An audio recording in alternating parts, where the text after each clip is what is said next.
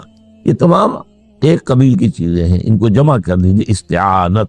اب استعانت ایک تو ہے عام مادی دنیا کے اصول کے اندر سا. میں کسی سے کہوں بھائی مجھے ذرا پانی پلا دینا, یہ بھی استعانت ہی ہوتی نا. میں نے اپنی ایک ضرورت کو پورا کرنے کے لیے اسے مدد چاہیے. اس میں کوئی شرط نہیں, کوئی برائی نہیں. معلوم ہے یہ ایک عام مادی قوانین کے تحت ہوگا. یہ علیحدہ بات ہے کہ حضور کے بارے میں یہ آتا ہے صلی اللہ علیہ وسلم کہ آپ کبھی ایسے کام کے لیے بھی کسی کو نہیں کہتے تھے.